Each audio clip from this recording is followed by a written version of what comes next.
મહાપ્રભુજીનું પ્રાગટ્ય પછી મહાપ્રભુજી તો તૈલંગ કુલ, આ બ્રાહ્મણોનું એવું દિવ્ય કુળ છે જ્યાં 16 સંસ્કાર કરવામાં આવે. એટલે મહાપ્રભુજીના પણ 16 સંસ્કારો આપણે ત્યાં વલ્લભ દિક વિજય નામનો ગ્રંથ છે જેમાં મહાપ્રભુજીનું જીવન ચરિત્ર વર્ણન કરવામાં આવે. 3 ગ્રંથોમાં મહાપ્રભુજીના જીવન ચરિત્રનું વર્ણન મળે છે. સૌથી પહેલો ગુસાઈજીના છઠ્ઠાલાલજી યદુનાથજી, એમણે શ્રી વલ્લભ દિક વિજય નામનો ગ્રંથ સંસ્કૃતમાં લખ્યો છે અને એમાં મહાપ્રભુજીના જીવન ચરિત્રનું વર્ણન મળે છે. બીજું ગુસાઈજીના સેવક ગોપાલદાસ, એમણે લખ્યા છે નવાખ્યાન, વલ્લભાખ્યાન, એમાં મહાપ્રભુજીનું જીવન ચરિત્ર મળે છે. અને ત્રીજું આચાર્ય થયા દ્વારકેશજી કરી અને એમના મૂળ પુરુષ નામનો પદ્યાત્મક ગ્રંથ છે, કાવ્યાત્મક ગ્રંથ છે, એમાં મહાપ્રભુજીનું જીવન ચરિત્ર મળે છે. તો આ 3 ચરિત્રોને જોતા જોતા આપણે બેઠક ચરિત્રનું અવલોકન કરતા હોઈએ છીએ. તો અહીંયા છઠ્ઠીના બેઠકજી મહાપ્રભુજી પ્રગટ થયા એટલે રાજસ્થાનના 2 સંતો હતા. એમને એમ થયું કે અમારે વ્રજલીલાના દર્શન કરવા છે અને અમને આ નેત્રોથી પ્રગટ રૂપે ઠાકોરજીની લીલાના દર્શન કઈ રીતે થાય. અને ત્યારે ત્યાં એમને આજ્ઞા થઈ કે ચંપારણ્યમાં સાક્ષાત પ્રભુના મુખારવિંદ રૂપ શ્રી વલ્લભનું પ્રાગટ્ય થયું છે, તમે ત્યાં જશો તો એમની કૃપાથી તમને પ્રગટ વ્રજલીલાના દર્શન આવ્યા છે. બંને મહાપ્રભુજીની બેઠકજીમાં વંદન કર્યા છે, વિનંતી કરી છે. બ્રહ્મચારી માધવાનંદજી અને મુકુંદરાયજી શરણે આવ્યા, વંદન કર્યા, સ્વરૂપના બાલ સ્વરૂપના દર્શન કર્યા અને મહાપ્રભુજીની કૃપાથી એમને ચંપારણ્યમાં સાક્ષાત વ્રજલીલાના દર્શન થયા. સાક્ષાત જાણે વ્રજ ઉભું થઈ ગયું. જો આજ ગુરુની કૃપા છે. 2 અંતરાયો દરેકને લાગેલા છે, એક અંતર અને બીજો અંતરાય. આ 2 વસ્તુને કારણે ભગવત દર્શન થતા નથી. આપણે ત્યાં પુષ્ટિ માર્ગમાં એમ નથી માનતા કે મર્યા પછી ભગવાન મળશે કે ભગવાન મર્યા પછી દેખાશે. ના, આપણે ત્યાં તો વારે ઘડીએ એ જ વાત આવે છે, જીતા જીવંત આજ આંખેથી આપણે ભગવત દર્શન કરીને જવું. આપણે ત્યાં મર્યા પછી ભગવત પ્રાપ્તિની વાત નથી, જીતા જીવંત અનુભવની વાત છે. આજે પણ અહીંયા બેસેલા કેટલા લોકોના પ્રગટ અનુભવ છે કે જેને પ્રભુની કૃપાના દર્શન કેટલા પ્રકારના અનુભવ થયા. આપણા માટે ભગવાન એ કોઈ કલ્પનાનો વિષય નથી કે એને સાબિત કરવો પડે, એને લોજિક આપવા પડે. આપણા બધાના નાના મોટા અનુભવો છે. અહીંયા બેસેલા દરેકનો નાનો મોટો કોઈક ને કોઈક, એ મહાપ્રભુજી માટેનો હોય, ઠાકોરજી માટેનો હોય, યમુનાજી માટેનો હોય, વ્રજનો હોય, ગિરિરાજજીનો હોય, કોઈક ને કોઈક અનુભવ આપણા બધાનો છે. એટલે પ્રભુ આપણા માટે પ્રત્યક્ષ અનુભવ રૂપ છે, કલ્પના રૂપ નથી. પુષ્ટિ માર્ગની એ વિધા છે, આ જ દેહમાં ભગવત દર્શન કરે. બાકી તો ધ્યાન માર્ગમાં આપણે બધા કહે આંખો બંધ કરો ને આમ કરો પેલું કરો, અંદર જાઓ પણ અંદર જવું ક્યાં? હરિરાયજી તો કહે છે કે હાડ માંસ કી કોટડી ને ભીતર ભરી ભંગાર. આ તો પેકિંગ સારું છે, બાકી અંદર કાંઈ જોવા જેવું નથી. અને અંદર જ જોવું હોત તો બહાર જોઈએ એવી આંખો શા માટે ઠાકોરજી આપે? જો અંદર જ સાંભળવું હોત તો બહાર સાંભળીએ એવી કાન શા માટે આપે? આપણે તો સાકાર બ્રહ્મવાદ, આપણે તો એ શ્યામ સુંદરના સુંદરતાના મધુરતાના અનુભવ કરવા છે. આ નેત્રોથી એને નિરખવો છે, આ કર્ણથી એની વેણું સાંભળવું છે, આ જીવાથી એના અધરામૃતનો આસ્વાદ કરવો છે. આપણે તો હાથના સ્પર્શથી એને ગોદમાં લેવો છે. પુષ્ટિ ભક્તિની તો આ સફળતા છે. જે રીતે વ્રજ ભક્તોએ કૃષ્ણને માણ્યો એ રીતે માણવાનો માર્ગ એટલે પુષ્ટિ માર્ગ. આ સીધી સાદી ભાષા. જે રીતે વ્રજવાસીઓએ કૃષ્ણનો આનંદ લીધો એ રીતે આનંદ લેવો, એ વિધાનું નામ પુષ્ટિ ભક્તિ. બસ એ રીતે જયારે આનંદ માણશો ત્યારે આ જ દેહથી બળ દશાનો અનુભવ કરશો. તો મહાપ્રભુજીની કૃપા. તો 2 અંતર અને અંતરા. અંતર 3 પ્રકારના હોય. હમણાં બહુ વિસ્તાર નથી કરતો, પણ જેમ સમયનું અંતર હોય, હજારો વર્ષ પહેલા પ્રભુ થયા હવે કેમ અનુભવાય, યા સ્થાનનું હોય, આપણે અહીંયા છીએ વ્રજ ત્યાં છે. તો શું ભક્તિ માર્ગમાં ભગવદ અનુભવમાં સમયનું કે સ્થાનનું અંતર અસર કરે? તો કે ના. તો અંતર નથી નડતું, તો અંતરાય નડે છે. આપણા કર્મોના અંતરાય છે. અનેક અનેક કર્મો કરતા કરતા આવ્યા અને કર્મો ના કાળ, કર્મ અને સ્વભાવ આ ત્રણ બંધન માનવામાં આવે. તો એનું છે તે દૂર કેમ થાય? કે ગુરુ કૃપા દ્વારા અંતર અને અંતરાય બંને દૂર થઈ જાય. અને એનું પ્રગટ પ્રમાણે વલ્લભાખ્યાન 9 વર્ષના ગોપાલદાસ ગુસાઈજી પાસે આવ્યા છે. ઊંઘા છે, બોલી પણ શકતા નથી. ગુસાઈજીની કૃપા થઈ. જે બોલી શકતું નથી એ વેદ વેદાંતોની ગાથાને ગાય. ગુસાઈજી પ્રગટ થયા એ ક્ષણોને ગાય. પોતે તો બાળક છે. આટલા વર્ષ પૂર્વ ગુસાઈજી પ્રગટ થયા એની કથા કહી રહ્યા છે. આ પોષ મધ્યાને એની આંખની સામે લીલા દેખાય. મહાપ્રભુજીના ચરિત્ર ગાય છે. અને હજી ગુસાઈજીના જે લાલજીઓ નથી થયા એ ભવિષ્યની કથા પણ ગાઈ રહ્યા છે. કૃપા થાય તો ભૂત ભવિષ્ય એ બંને વર્તમાન બની જાય. નૈનન પ્રગટ લીલા દિખાવે. જે થવાનું છે, જે થઈ ગયું છે એ આંખની સામે થવા લાગે. આને કહેવાય કૃપા. 9 વર્ષના ગોપાલદાસ. જે થઈ ગયું છે, જે થવાનું છે એ બધું આંખોની સામે. મોટા મોટા ઋષિ મુનિઓ એમને પણ જેને ગોલોક ધામના દર્શન થતા નથી, સાંઈજીએ કૃપા કરીને ચરવિત તાંબુલ આપ્યું. પ્રગટ ગોલોક ધામના દર્શન. ત્યાં કઈ રીતે યમુનાજી વહે છે, કઈ રીતે ગિરિરાજ છે, કઈ રીતે વ્રજભક્તો લીલા કરે છે, જ્યાં મહારાસ ચાલી રહ્યો છે એ મહારાસના દર્શન ગોપાલદાસ. તો જે વાત કરી રહ્યો છે, ગુરુ કૃપા અંતર અને અંતરાય બંનેને કાપી નાખે. અને આવા તો અનેકવિધ પ્રસંગો છે. મહાપ્રભુજીના ચરિત્રના જુઓ, સાંઈજીના ચરિત્રના જુઓ. આજ ભૂતલ ઉપર, આજ કલયુગમાં પ્રગટ લીલાના દર્શન કરાવે છે. થઈ છે. ભગવાન શાશ્વત છે. ભગવાનની લીલા શાશ્વત છે. ભગવાનનું ધામ શાશ્વત છે. ઇટરનલ છે. ઇટરનલ, શાશ્વત. એટલે કે આજે પણ થઈ રહ્યું છે. અને જો આજે પણ થઈ રહી છે લીલાઓ, તો આજે પણ દર્શન થઈ શકે છે. આજે પણ જો કૃષ્ણ છે તો આજે દેખાઈ શકે. આજે પણ રાસ થઈ રહ્યો છે તો આજે એનો અનુભવ થઈ શકે. આ ફિલોસોફી એ પુષ્ટિમાન. અને જ્યારે એમાં આપણે દ્રઢ ભાવ રાખીએ છીએ ત્યારે એનો અનુભવ થઈ શકે. તો મહાપ્રભુજીની કૃપા થકી આ બંનેને ભગવદ લીલાના દર્શન થયા, વ્રજ લીલાના દર્શન થયા. છઠ્ઠીની બેઠકજીમાં મહાપ્રભુજીના છઠ્ઠીનો ઉત્સવ મનાવવામાં આવે. જો આપણે ત્યાં 6 દિવસ થાય ને બાળકને, ત્યારે છઠ્ઠી પૂજન કરવામાં આવે. ઠાકોરજીને પણ જન્માષ્ટમી સમયે છઠ્ઠી પૂજન. વૈષ્ણવો એ સમસ્ત જે સનાતન વૈદિક ધર્મને માને છે એને આ બધા વિધાનો કરવા પાળવા છે. આપણે ત્યાં આપણા ઉજવાતા પ્રસંગો અને પ્રસંગો લૌકિક રૂપે આનંદ પ્રમોદ થાય તો બહુ સારી વાત છે. થવું જોઈએ. બહુ સારામાં સારી રીતે ઉજવવાની.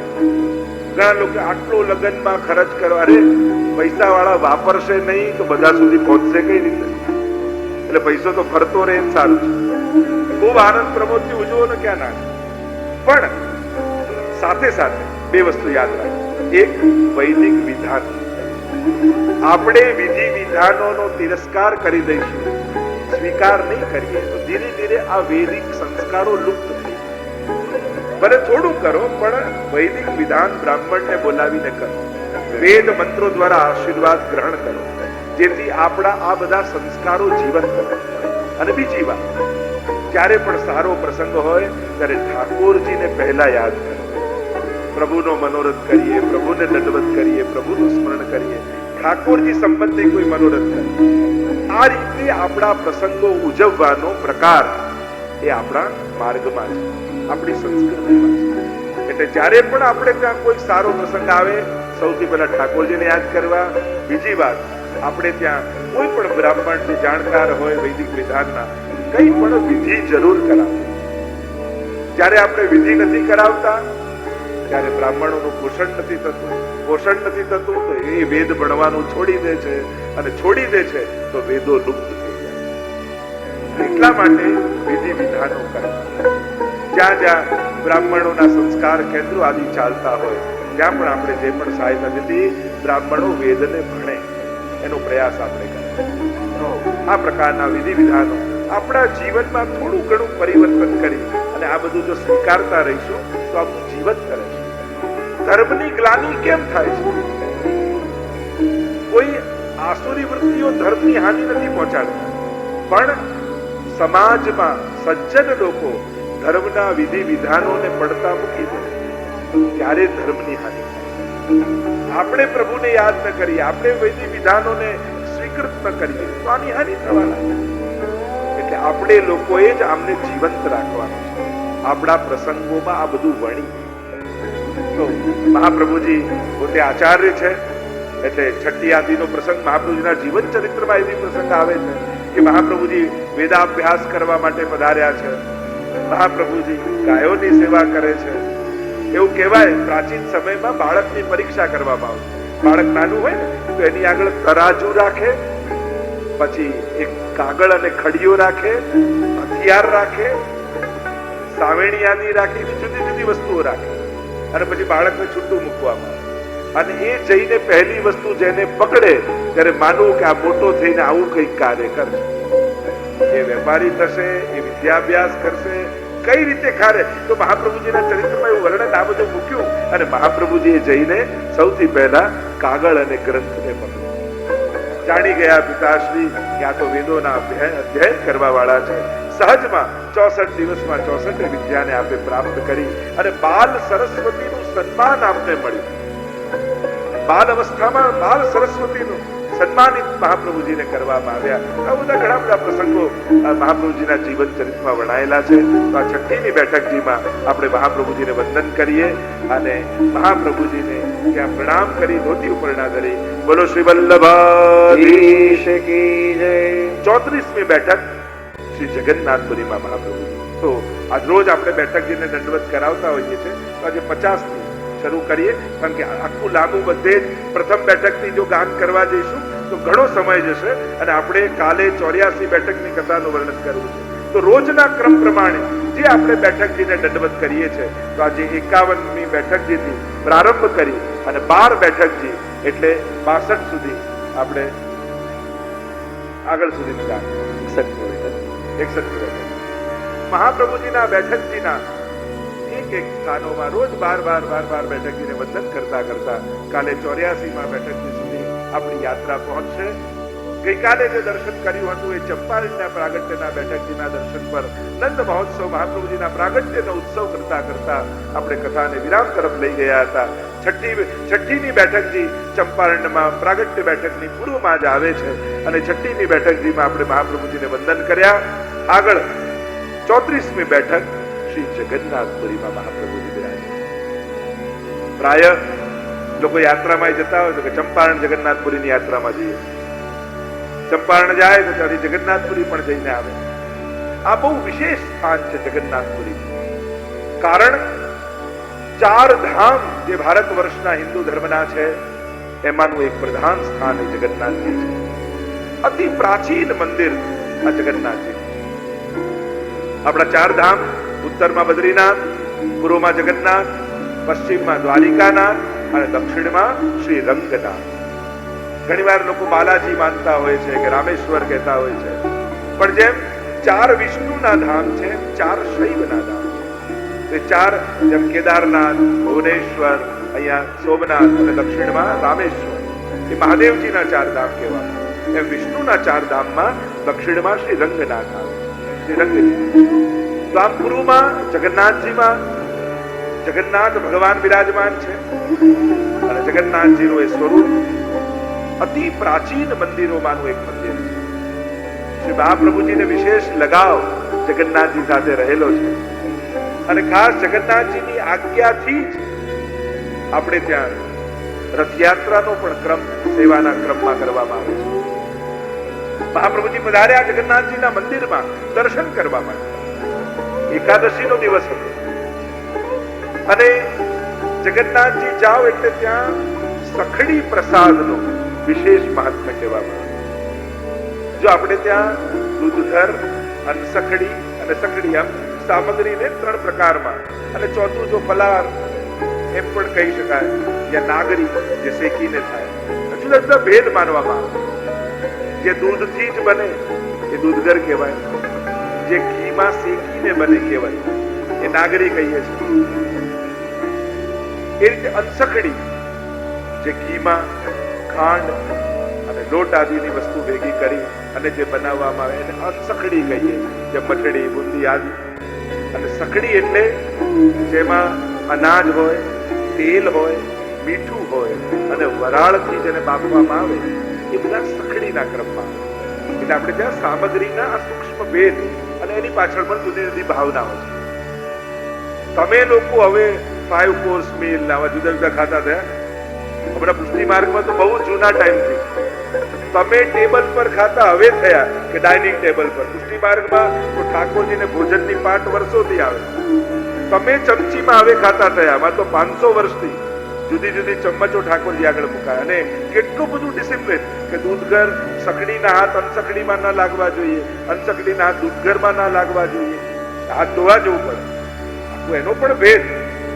તો આપણે ત્યાં તો પુષ્ટિ માર્ગીય સેવા ક્રમમાં તો ઘણું બધું જો એડવાન્સ જોવા જાવ તો પ્રાચીન સમયથી છે.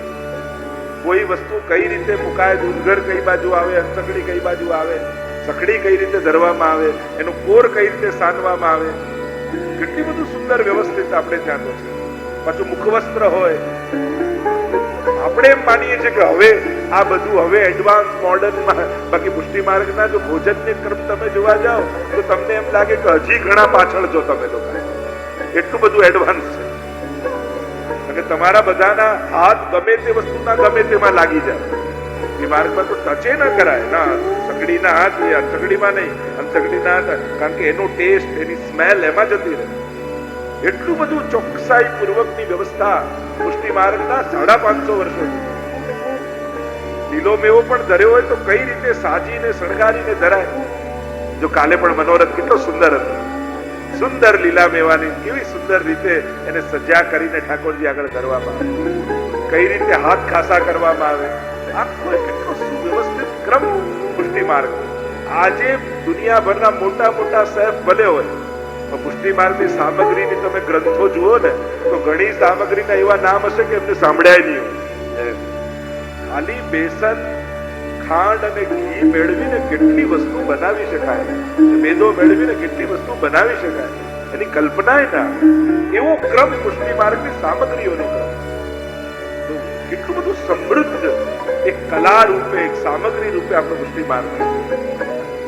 ઘણી બધી ચર્ચાઓ એની કરી શકાય. અહીંયા આ 3 તો જે વાત કરતો હતો મૂળ કે જગન્નાથપુરીમાં સખડી પ્રસાદ એટલે કે ભાતનો, દાળ ભાત ત્યાં બને ત્યાં સુધી 7 હાંડી કરે, હાંડિયાનો પ્રસાદ, અને અગ્નિ નીચે કરે.